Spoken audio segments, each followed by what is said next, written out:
Olá, amigos do Estratégia Concursos, aqui é o professor Herbert Almeida. É uma grande satisfação poder estar aqui com vocês, trabalhando aí a nossa disciplina de Direito Administrativo. Agora nós estamos falando sobre os atos administrativos e começamos a entrar aí sobre os elementos do ato administrativo. Já abordamos alguns dos elementos e agora vamos falar do elemento motivo. O motivo basicamente é a causa que leva a administração a realizar determinado ato. A gente diz que é um pressuposto fático e jurídico. O que é fático? O fático é a situação que ocorreu efetivamente. E o pressuposto jurídico é a previsão legal para a administração realizar determinado ato. Então, vamos para a tela para a gente poder detalhar bem isso aí. Então, a gente está falando agora sobre o elemento motivo do ato administrativo. O motivo, a gente costuma dizer quando conceitua, a doutrina fala o seguinte, que ele é o pressuposto, ou seja, isso aqui deve ocorrer para eu praticar o ato administrativo. O pressuposto de fato e o pressuposto de direito do ato administrativo. O que vem a ser pressuposto de fato e pressuposto de direito. O de fato é a circunstância. É aquilo que efetivamente ocorreu para eu poder realizar o ato. O pressuposto de direito é aquilo que está na lei, é a disposição legal sobre aquilo lá, sobre aquela situação. Então vem para mim. O pressuposto de fato para aplicar uma multa de trânsito da pessoa que ultrapassa o limite de velocidade da via é a pessoa efetivamente ter ultrapassado o limite. A velocidade da via era 80 km por hora, veio um cidadão dirigindo, trafegando com seu veículo e passou lá a 110 km por hora. Esse é o pressuposto fático, é a circunstância, é o que efetivamente ocorreu. O pressuposto de direito, o pressuposto jurídico, é o dispositivo legal que enquadra isso como uma infração de norma de trânsito. Então nós temos aqui um pressuposto fático e um pressuposto de direito. Então o motivo é o que causa a realização do ato administrativo. Foi para a tela. Aí o ponto muito importante quando a gente fala do motivo, que vai diferenciar aquilo que a gente viu até agora, é que esse pressuposto de fato e de direito é um elemento do ato administrativo que pode ser vinculado ou discricionário conforme o caso. Veja só, a gente tem um elemento que pode ser vinculado e ele vai ser vinculado quando? Ele vai ser vinculado quando a lei estabelecer um motivo. Ou seja, numa situação em determinada situação, a lei estabelece um único motivo para realizar aquele ato. Esse elemento vai ser discricionário em algumas situações, particularmente quando a lei dá uma margem de liberdade para o agente. Então, vai ser discricionário quando a própria lei assim definir, ou seja, a lei estabelece, dá uma margem de atuação para o agente público. Vamos pegar um exemplo, vem para mim. A licença para tratar de assuntos de interesses particulares. Essa licença está prevista lá na Lei 812, que é o Estatuto dos Servidores Federais, mas costuma estar presente aí no Estatuto dos Servidores da maioria dos entes da Federação. Essa licença para tratar de interesses particulares normalmente é uma licença que é concedida de forma discricionária pela administração pública, ou seja, o agente público vai lá e requisita, apresenta lá um formulário solicitando essa licença e caberá à administração pública analisar os motivos apresentados e decidir se vai ou não conceder. Ou seja, é juízo da administração. Chega lá, eu quero a licença para tratar de interesses particulares, porque eu pretendo fazer uma viagem aí durante 2 anos e com a minha família e por isso eu quero essa licença. A administração vai analisar esse motivo, vai ver se ele é conveniente ou não, se é conveniente naquela situação deixar um servidor diminuir aí a capacidade de trabalho da administração, vai analisar vários outros motivos, vários outros casos presentes e vai definir se vai ou não conceder essa licença. Então, o motivo para a administração conceder ou não está definido em lei. A própria lei define que é discricionário, que a administração pode ou não conceder essa licença e poderá ainda mais revogá-la a qualquer momento. No caso de exoneração, de nomeação ou exoneração de servidor para cargo em comissão, a lei não define ali critérios objetivos para nomear aquele servidor. Então, o motivo de eu ter nomeado A ou B é meu, é do agente público. Então, nessas situações, a própria lei deixa claro que o motivo ali, que a gente tem uma discricionariedade para o agente decidir se vai ou não exercer o ato, tá ok? Então foi para a tela. Então quando a própria lei definir o ato, o motivo como discricionário, a gente vai ter aí a presença da discricionariedade no motivo do ato administrativo. A doutrina define também que é discricionário o motivo quando a lei quando ela definir ali o motivo do ato com os nossos chamados, com as noções vagas, aquelas noções que não são precisas. Essas noções vagas são normalmente chamadas aí de conceitos jurídicos indeterminados. O que é um conceito jurídico indeterminado, professor? O que vem isso aí? Vem para mim. Um conceito jurídico indeterminado é, por exemplo, uma falta grave. A administração pública, vamos pegar aqui um exemplo, poderá demitir o servidor que praticar uma falta grave. Mas o que vem a ser uma falta grave? A gente tem aí uma situação que é um conceito jurídico indeterminado. A gente tem que ter uma boa conduta para o servidor poder receber determinado prêmio. Então a gente tem várias situações aí que a lei utiliza conceitos indeterminados, conceitos que não são claros. Então, nessas situações, a doutrina, como vai existir uma margem, um trabalho de interpretação da administração, a doutrina costuma dizer que aí está presente uma discricionariedade em interpretar essa norma. Mas, pessoal, parte da doutrina não considera a presença dos conceitos jurídicos indeterminados como uma forma de transformar o motivo como elemento discricionário. Por quê? Alguns doutrinadores defendem o seguinte, que dentro de uma situação que a lei utiliza um conceito jurídico indeterminado, caberá à administração interpretar essa norma e existirá apenas uma única interpretação que atende melhor ao interesse público. Então seria uma interpretação lógica que levaria a gente a um único resultado possível. Portanto, não existiria discricionariedade. Obviamente, pessoal, que a gente tem que ser, óbvio, com respeito a esses doutrinadores, são juristas de renome, mas obviamente que a gente sabe que no dia a dia da administração vários conceitos podem ser interpretados de uma forma ou de outra e que dificilmente a gente chegará sempre a um único resultado da força interpretativa do poder público. Outra coisa é utilizar termos técnicos. Estão presentes aqueles termos técnicos que a maior parte da população não vai entendê-lo, mas que por uma parte técnica, por aquele pessoal especializado, a gente chegará assim ao resultado. Nessa situação, a utilização de termos técnicos, a gente não tem discricionariedade. Agora, quando a gente utiliza noções vagas, conceitos indeterminados, a gente tem uma situação em que o motivo é discricionário. Como exemplo, o cometimento de uma falta grave pode ensejar determinada penalidade. Então, enquadrar aquela situação numa falta grave ou não, esse motivo, situação fática, se é falta grave ou não, cabe à interpretação e, por isso, estará dentro da discricionariedade. Foi para a tela. Então, as duas situações que o elemento motivo será discricionário, quando a lei definir ou quando a lei definir o motivo com noções vagas. No mais, quando a lei trouxer o único motivo possível, o elemento motivo será vinculado. Do que surge daí, pessoal? Que no direito administrativo, nos atos administrativos, o motivo, pode voltar para mim, o motivo é uma das formas de saber se um ato administrativo é discricionário ou vinculado. A gente vai ver também que o objeto também se presta a isso. A gente também poderá ter discricionalidade no elemento objeto. Então, motivo e objeto são elementos do ato administrativo que podem ser vinculados ou podem ser discricionários. Então, a discricionariedade vai se expressar no motivo ou vai se expressar no objeto. Foi para a tela.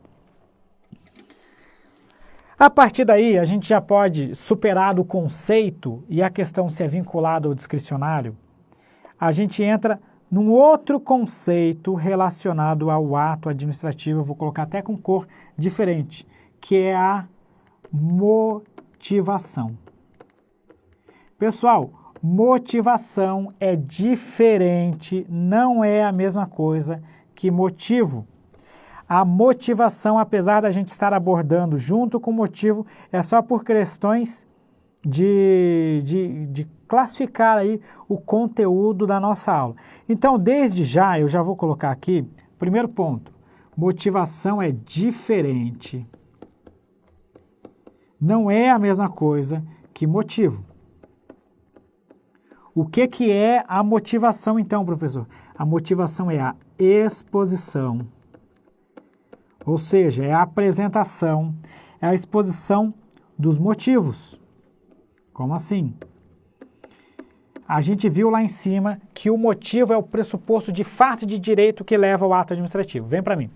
Motivo é o pressuposto de fato e de direito que levou à realização do ato administrativo. Vamos supor o seguinte, a gente aplicou uma penalidade, nós aplicamos uma penalidade a um servidor público porque ele cometeu uma infração administrativa. Vamos supor que ele faltou ao serviço. Ele faltou ao serviço, então ele cometeu uma infração, a falta ao serviço.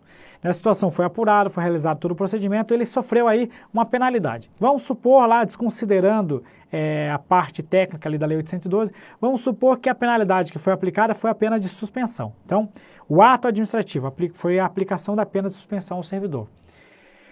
O motivo foi a falta do servidor, foi a infração que ele cometeu.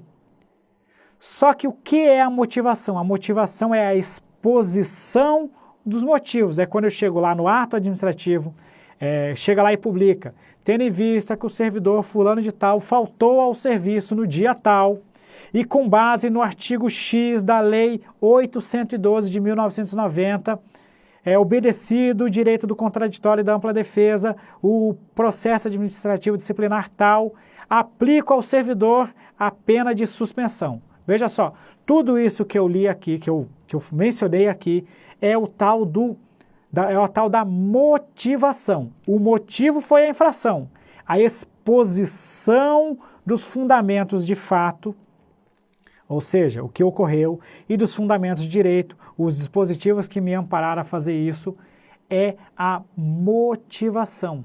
E olha só que ponto interessante. A motivação do ato faz parte da forma do ato administrativo. Como assim, professor? Veja só. A forma é a exteriorização do ato. É a formalidade para eu realizar o ato. Se existe uma determinação legal que eu motive o ato administrativo, ou seja, que eu exponha na hora de realizar o ato os motivos para eu realizá-lo, significa o que? Que isso é uma formalidade. Então, a motivação faz parte da forma. Então, foi para a tela. A motivação, então, é a exposição do motivo. É a exposição dos fundamentos de fato e de direito, enquanto que o motivo são os próprios pressupostos de fato e de direito. A motivação, ela deve ser sempre prévia ou concomitante ao ato administrativo. Ou seja, ou ela é realizada antes, ou ela será realizada junto com o ato. Vem para mim. Isso quer dizer que a motivação não pode ocorrer depois. Veja só, pessoal. Se eu estou aplicando uma penalidade administrativa a um servidor público, eu não posso simplesmente chegar lá e aplicar a sanção, demitir o servidor. E 2 anos depois, por exemplo, quando o servidor questionou isso judicialmente, na hora que eu fui me defender, eu vou lá antes de a justiça decretar e invalidar o ato de demissão, ir lá e apresentar o motivo.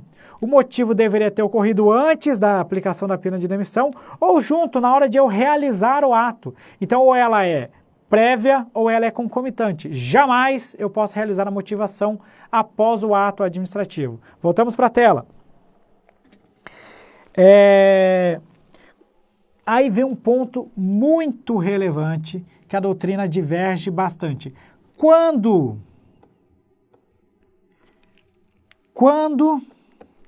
que a motivação é obrigatória? Quando que isso deve ocorrer? Primeiro ponto que eu já destaco aqui, não há consenso. A doutrina não define, não entra em consenso se é ou não é obrigatória a motivação. E eu vou dizer por quê. Eu vou passar aqui um slide para frente e a gente vai chegar aqui no artigo 50 da Lei 9784 de 1999. Aí vem para mim que a gente vai detalhar isso. Assunto muito interessante. Alguns doutrinadores eles entendem o seguinte: todos os atos administrativos vinculados devem ser motivados. Por quê? Porque a administração tem que comprovar na hora de realizar o ato que de fato aquilo corresponde ao que estava na lei. Já que existe uma única situação válida, o agente público deve comprovar isso. Por outro lado, parte da doutrina defende, pelo contrário, que são todos os atos administrativos que devem ser motivados, justamente para a gente poder ter um controle se o ato administrativo discricionário foi realizado dentro dos limites legais previstos em lei. Só que o entendimento majoritário, o entendimento prevalecente, o entendimento que eu creio que a gente deve levar para a prova é o seguinte: em regra, todos os atos administrativos devem ser motivados. Isso é pressuposto do Estado democrático de direito. Isso é pressuposto da existência das competências próprias de cada poder. A única forma do poder judiciário poder realizar efetivamente um controle sobre os atos administrativos é por meio da motivação. Ou, melhor, quando um tribunal de contas, por exemplo, vai realizar um controle dos gastos públicos, é necessário que tenha ocorrido uma motivação. Por que foi desclassificado uma empresa num procedimento licitatório e não a outra? Deve existir a motivação para isso. Então, o entendimento qual é? Em regra, os atos administrativos, sejam eles vinculados, sejam eles discricionários, devem ser motivados. A exceção refere-se aí à exoneração de servidor ocupante de cargo em comissão. Por quê? Porque a própria Constituição da República prevê essa possibilidade. Então, eu não preciso motivar esse ato administrativo. Então, vamos para a tela. Então, antes da gente trabalhar ali o artigo 50 da Lei 9784, continuando aí sobre quando que deve existir o consenso, então, a regra em regra, vou colocar outra cor aqui, vamos lá. A regra, portanto, é a motivação. Então, entende a doutrina que todos os atos devem ser motivados. A exceção para a motivação decorre justamente da Constituição Federal, que é o quê? A nomeação / exoneração de servidor ocupante de cargo em comissão. Justamente porque a Constituição Federal diz que esses cargos são de livre nomeação e exoneração. Então, o agente público pode nomear ou exonerar o servidor conforme melhor lhe convir, tá ok? Importante, então, aqui, para a gente entender bem o assunto, é ver o artigo, vou deixar anotado aqui, 50 da Lei 9784. Por que o artigo 50 da Lei 9784, que é o que está ali na frente? O artigo 50 da Lei 9784, ele diz o seguinte: os atos administrativos deverão ser motivados com a indicação dos fatos e dos fundamentos jurídicos. A gente viu lá o conceito de motivo. Quando? Aí veja só, quando ela diz quando, dá a ideia o seguinte, que somente esses atos aqui devem ser motivados. É aí que vem muita dúvida. Vem para mim. Então veja que legalmente, pelo menos para a administração pública federal, mas isso acaba sendo aplicado em vários entes da federação, a lei 9784, que é a lei de processo administrativo, estou falando lá de processo e não necessariamente de todos os atos, ela delimita essas situações. Duas ressalvas a gente deve ser feito. Primeiro, que essa é a lei de processo administrativo. Então a gente deveria entender o seguinte, que somente esse artigo 50, somente seria aplicável àqueles atos administrativos que são realizados dentro de um procedimento, dentro de um processo administrativo, como por exemplo aqueles que são realizados em uma licitação, por exemplo. Só que esse artigo 50, ele acaba, a lei 9784 como um todo, possui várias regras aplicáveis aos atos administrativos como um todo, sejam eles aplicados dentro de um processo administrativo ou não. Então, ainda assim, acaba existindo essa dúvida. O segundo ponto é que, apesar da lei enumerar aí as situações que devem ser motivadas, os conceitos que a lei traz, as situações que a lei traz são tanto quanto genéricas. Dificilmente a gente vai achar uma situação na administração pública que não se enquadre em um desses quesitos. Vamos dar uma olhada? Então vamos lá. Os atos deverão ser motivados com indicação dos fatos e fundamentos quando neguem, limitem ou afetem direitos ou interesses. Pessoal, dificilmente um ato administrativo não vai afetar direito ou interesse. Só esse item 1 aqui já englobaria quase todas as situações em que os atos administrativos são praticados. Impõe ou agravem deveres, encargos ou sanções. A gente teria aqui todos os atos praticados no meio do poder de polícia ou do poder disciplinar, por exemplo, quase todos entrariam, se não todos entrariam nesse item aqui.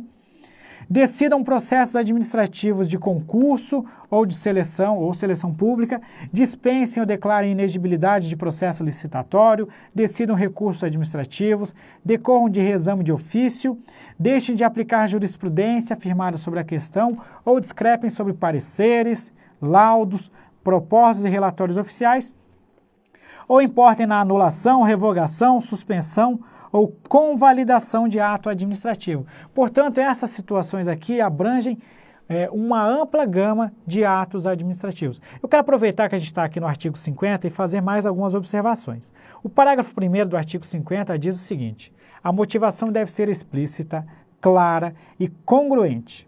Ou seja, congruente quer dizer o seguinte: esse motivo de fato, ele guarda relação com o objeto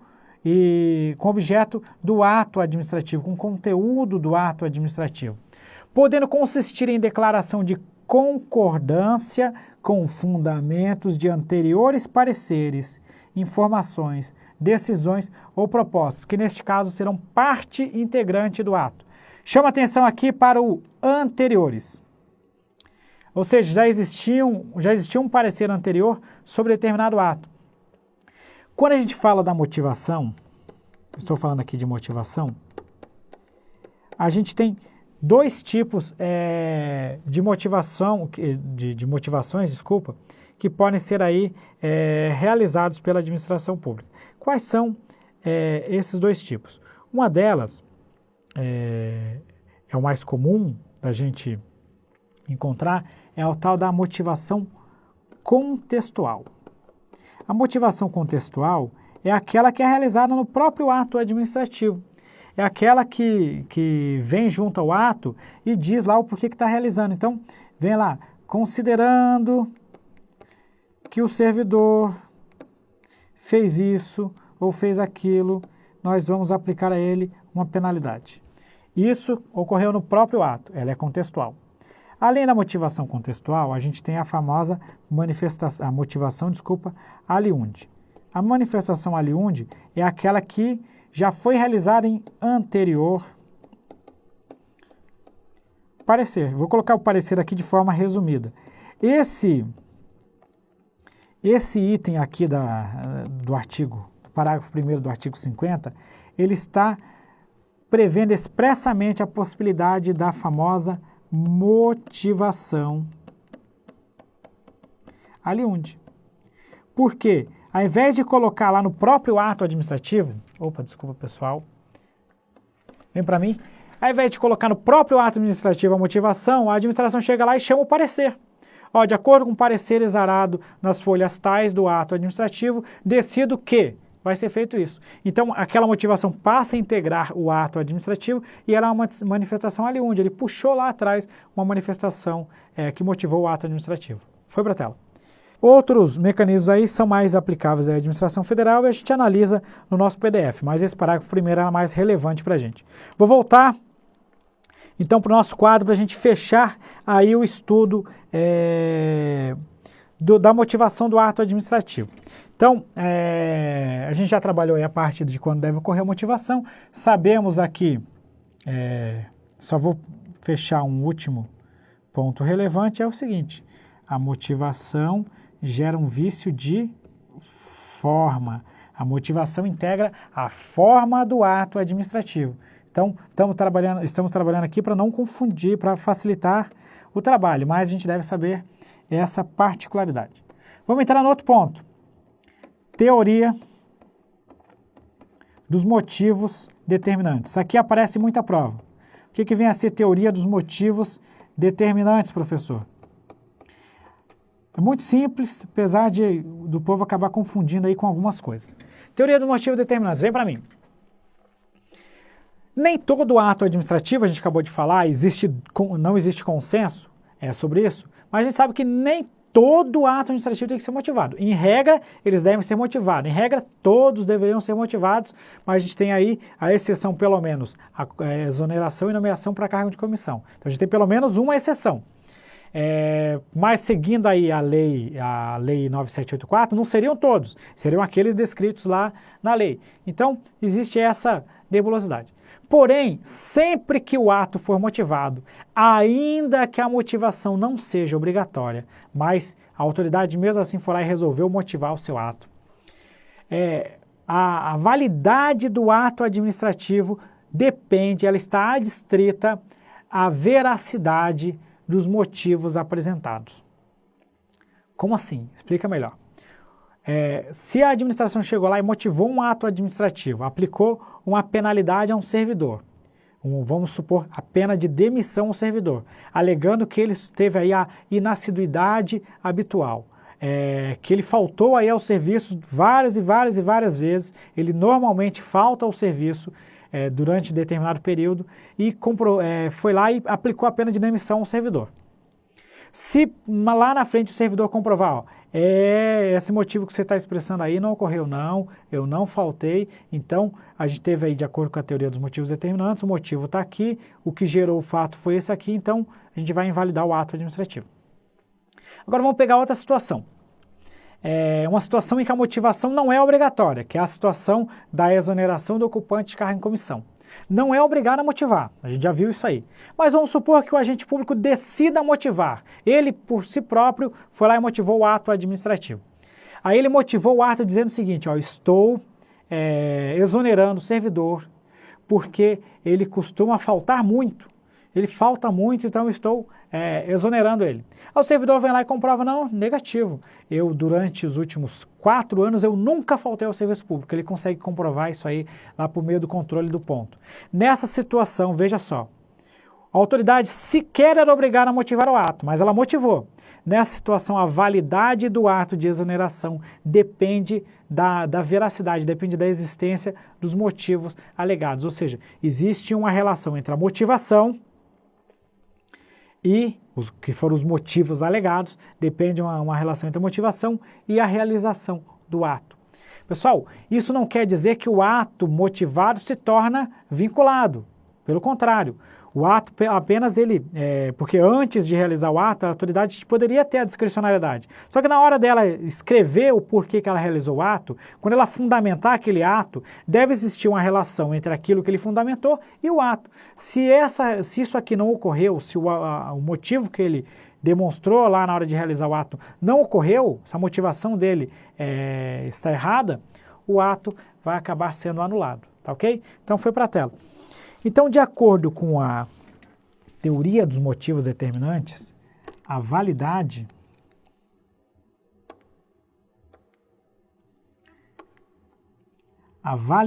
do ato administrativo, ela vai depender do quê? Ela está adstrita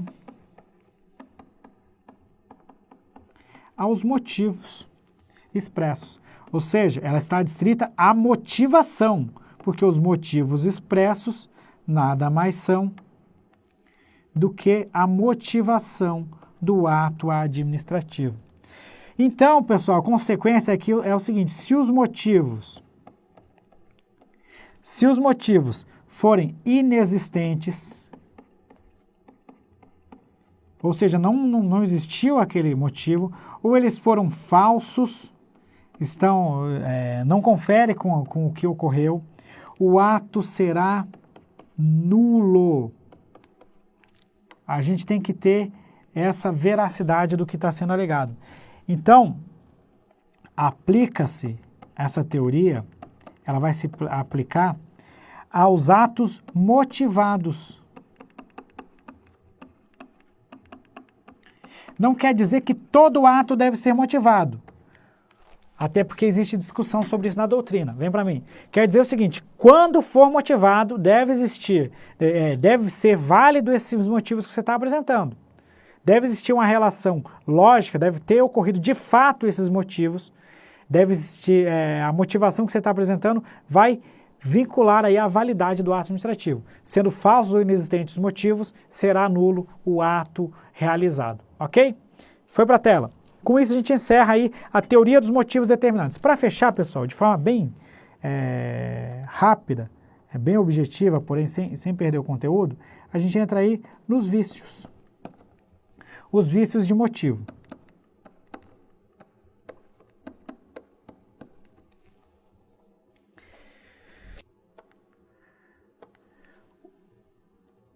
O vício de motivo, ele basicamente vai existir quando o ato administrativo ele for inexistente, ou então quando o ato administrativo for ilegítimo. A gente costuma falar também que esse ato ilegítimo, ele é juridicamente, vou colocar uma barra para ficar melhor, ele for juridicamente inadequado. Pode explicar aí, professor, o que seria um ato inexistente e um ato juridicamente inadequado? Vamos lá, vem para mim. Vamos supor que a lei determina que para praticar determinado ato, para praticar o ato tal, deve existir determinada situação. O servidor deve ter feito determinada situação. Posteriormente, a administração chegou lá e praticou aquele ato. Aí a gente vai verificar, mas aconteceu aquela situação? Aí comprova, não, aquela situação não ocorreu, ela não existiu. Nessa situação, o fato para ocorrer o ato administrativo ali, ele é inexistente, o motivo é inexistente, não ocorreu. Então não poderia ter realizado o ato. É o caso da administração, por exemplo, é um exemplo que costuma ser trabalhado aí na doutrina, quando ela acaba exonerando lá o servidor por reprovar ele no estágio probatório, alegando lá a inassiduidade, por exemplo. Se depois ele comprovar que ele compareceu a todos os dias do serviço público, ele sempre esteve lá, o fato é inexistente. Então a gente não poderia ter reprovado ele por esse motivo. Tá, ok? Em algumas situações, a gente pode chegar e ter, para a prática de um ato administrativo, vários motivos que poderiam ensejar aquele ato. Então, além da questão aí dele ter, da inassiduidade, por exemplo, da falta ao serviço, a gente poderia ter tido aí um baixo desempenho durante o estágio probatório, no exame que ele deveria ter feito. Então, ainda que um dos motivos seja subsistente, o outro poderia gerar aquele ato também. Então, nessa situação específica, a gente não vai ter a nulidade. Veja só, a inexistência, ela, em regra, ela vai gerar a nulidade do ato administrativo. Ou seja, se tinha que realizar esse motivo e não ocorreu, esse motivo inexiste, não vai ter o ato lá. Agora, suponha que são vários motivos que poderiam ensejar esse ato. Só não existiu esse aqui, mas na hora de motivar o ato, disse, ele não fez isso e não fez isso. Depois o servidor comprovou, não, isso aqui eu fiz. Isso aqui, de fato, ocorreu. Então, ainda assim, a gente não vai ter a nulidade, porque ainda tem outro motivo que gera um ato administrativo. Vamos explicar na tela, vem para mim. Vamos pegar aqui uma relação lógica. Para praticar o ato, a gente tem aqui a situação A e a situação B. As duas, não é elas, é uma ou outra, podem gerar o ato C. A administração pública realizou o ato C motivando ele dizendo que ocorreu o ato A. Se o ato A depois comprovar que ele não existiu, o ato C vai cair também. Agora, suponha que a administração motivou com o ato A e motivou com o ato B. Diz que os dois ocorreram. E essas duas situações vão gerar o ato C. O particular veio comprovar, o A não ocorreu, só que o B ocorreu. Ainda assim, o ato administrativo vai ocorrer. Então, apesar dessa preciosidade, vem para mim, apesar de eu ter detalhado isso aí, é só para você ter uma situação seguinte, quando existem vários motivos, a gente pode até não ocorrer a nulidade. Mas em regra, ou seja, quando o ato é inexistente, o ato vai ser nulo, tá ok? Então, porque não existia mais outro modo a chegar àquele ato administrativo. Então, ato inexistente gera um ato nulo, beleza? Segunda situação, o fato ele é juridicamente inadequado, ele é ilegítimo. Quando é que ocorre um ato ilegítimo?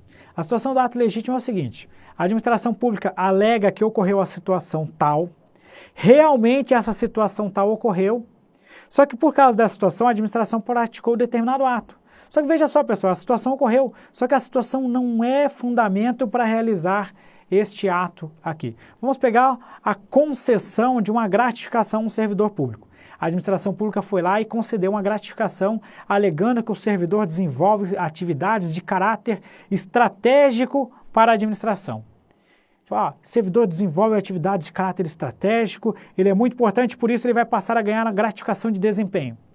Só que veio um órgão fiscalizador e verificou, não, olha só, os fundamentos para eu conceder a gratificação de desempenho são desempenhar tantas horas de serviço, participar de programa de capacitação e realizar tantos processos. Veja só, nenhum dos fundamentos é desenvolver atividade de caráter estratégico. Então existe incongruência. Desempenhar atividade de caráter estratégico pode ter ocorreu na situação, mas isso não gera o direito à gratificação. Vejam só, qual é a diferença entre o ato inexistente e quando a situação é ilegítima? No ato inexistente, o motivo alegado pela administração não ocorreu. Então ele é inexistente, ele não existe. No ilegítimo, o motivo ocorreu, só que esse motivo não é fundamento para realizar o ato que a administração realizou. Ou seja, desempenhar a atividade de caráter estratégico não gera direito ao servidor de receber a gratificação. Por isso que ela não deveria ter sido concedida. Então a diferença é que numa, o ato é inexistente, ele não ocorreu, então o ato vai ser nulo. Na segunda, o ato ocorreu, mas esse ato não é fundamento para gerar...